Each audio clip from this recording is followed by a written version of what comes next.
वो मोबाइल चलाने वालियों सोचो, वो फेसबुक चलाने वालियों सोचो, वो व्हाट्सएप पर उल्टी सीधी और खूबसूरत लड़कियों की फोटो लगाकर नौजवानों को अपने शक्ल सूरत से भड़काने वालियों सोचो, शायद तुम्हारे ही बारे में अल्लाह के नबी ने फरमाया ऐसी औरतें कभी भी जन्नत के अंदर दाखिल न होंगी। ला यदखुलनल जन्ना वला यजिदन्न रिहा, जन्नत में जाना तो दूर जन्नत की खुशबू भी नहीं पाएंगी। मेरी बहनों अपने आप को संभालो, मेरी कौम की बेटियों अपने आप को संभालो। पूरा महाराष्ट्र में आज देख लो कितनी मुसलमान लड़कियों ने कोर्ट में एप्लीकेशन दे दी है और वो गैर मुस्लिम लड़कों के साथ आज निकाह करने के लिए तैयार है। कितनी गैर मुस्लिम, कितनी मुसलमान लड़कियों ने गैर मुस्लिमों के साथ निकाह करने के लिए एप्लीकेशन दे दी और कह दिया मैं चाहती हूं कि मेरी शादी इनके साथ हो। मेरे बाप और मेरे भाई मुझे रोकना चाहेंगे लेकिन मैं बालिग हूं, मैं इसी गैर मुस्लिम के साथ अपनी मर्जी से निकाह करने के लिए तैयार हूं।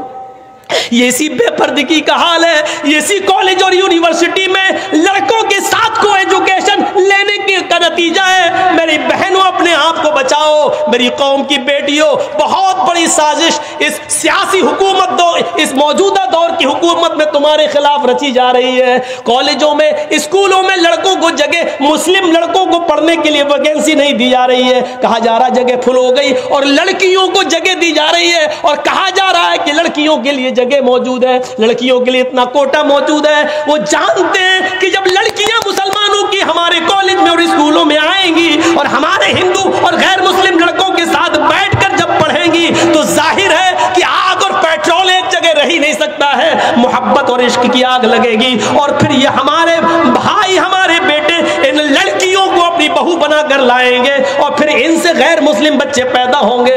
मेरी बहनों इन साजिशों को नाकाम करो, मेरी कौम की बेटियों इनके मंसूबों पर पानी फेरो, मोहम्मद रसूलुल्लाह की शरीयत पर आँच ना आने दो, मोहम्मद रसूलुल्लाह की शरीयत को बचाओ, आज के इस दौर में बचाओ। अगर इस्लाम के अंदर हाथ जोड़ना जायज होता तो मेरी कौम की बेटियों में तुम्हारे हाथ जोड़ लेता।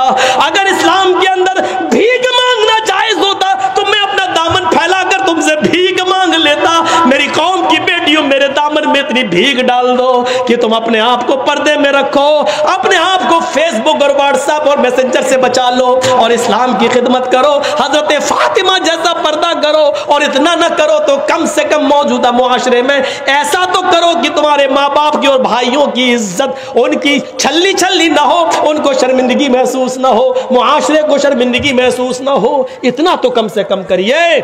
मेरी माँ और मेरी बहनों, मुआशरे के अंदर बेपर्दगी ने भी एक गलत माहौल खराब कर दिया है।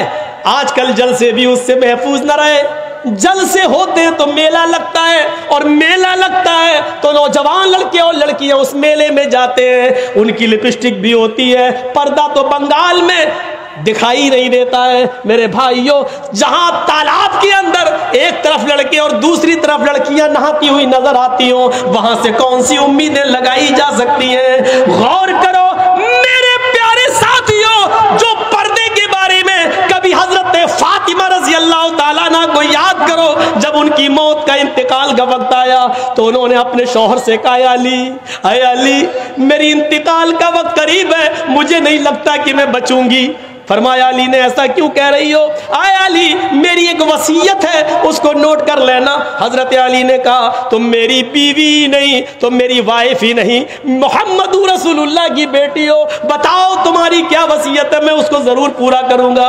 कहने लगी फातिमा, आए अली, जब मेरा इंतकाल हो जाए, जब मैं इस दुनिया से रुखसत हो जाऊं, जब मैं इस दुनिया से चली जाऊं, तो मेरे जनाजे को, मेरी लाश को कफन से ढांक देना। सफेद रंग का कफन जब मेरी लाश पर चढ़ाओ तो मेरी लाश को मेरी चारपाई पर बिठाकर जब कब्रिस्तान की तरफ लेकर जाओ तो आए अली, रात के अंधेरे में ले जाना, ईशा की नमाज के बाद मुझे कब्र में दफनाना, दिन के उजाले में दफन न करना। मेरी मेरी कब्र को दिन में, मेरी लाश को दिन में ना उतारना कब्र में। हजरत अली ने कहा, अरे फातिमा ठीक है मैं ऐसा ही करूंगा, लेकिन रात में ही क्यों? दिन में अगर तुम्हारा इंतकाल जल्दी हो गया और जल्दी दफन होने की नौबत आ गई तो तुम रात की वसीयत क्यों कर रही हो? दिन में क्यों ना दफन करूं, रात में क्यों दफन करूं? तो हजरत फातिमा का जवाब यह था, मेरी माओ इस जवाब को सुनो, मेरी बहनों इस जवाब को सुनो, और मेरी कौम की बेटियों इस जवाब को सुनो, और अपने आप पर मातम करो आज जो तुम नंगा नाच नाच रही हो।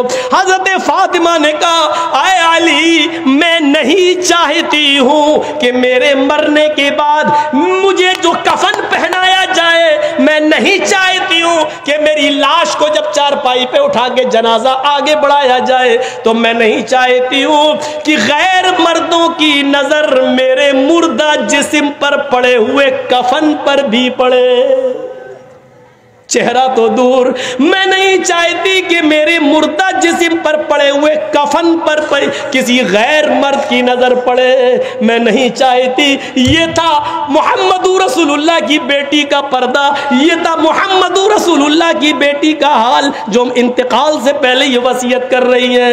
हजरत इस्माइल अलैहिस्सलाम का वाकया सुने है ना,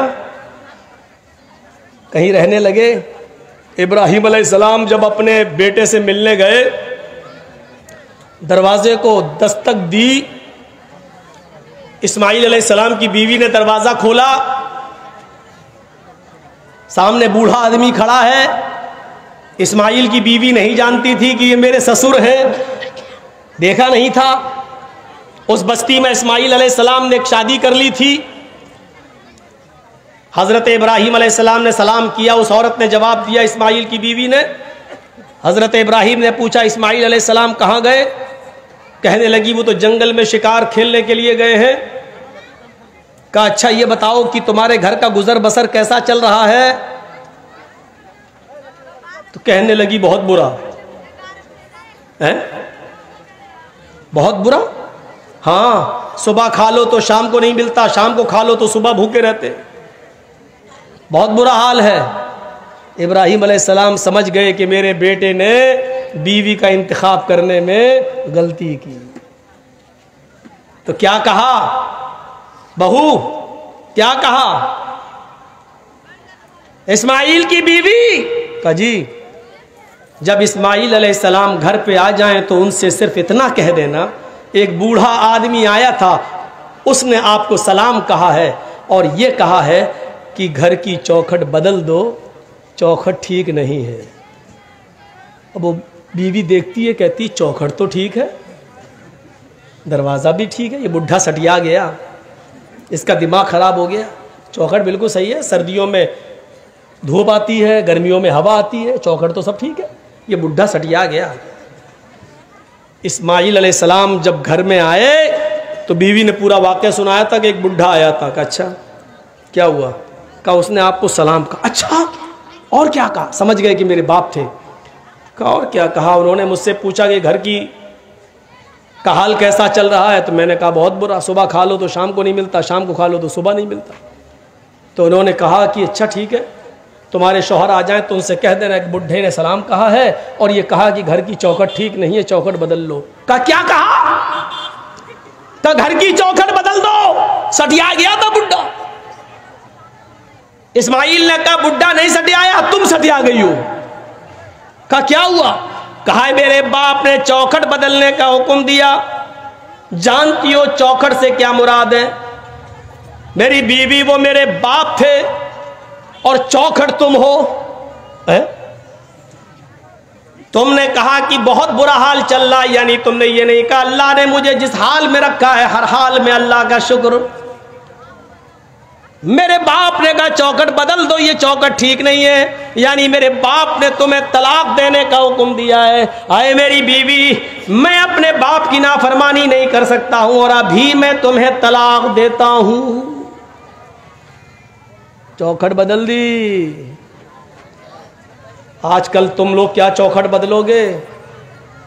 तुम्हारे घर में जो नई नवेली बीवी आती है वो खुद ही तुम्हारी चौखट खत्म करवा देती है। अम्मा को छोड़, बाप को छोड़, इधर रहे मेरे साथ। सास ससुर से एकदम बदला ले लेती है। मेरा बाप है, तेरा बाप मेरा बाप नहीं है।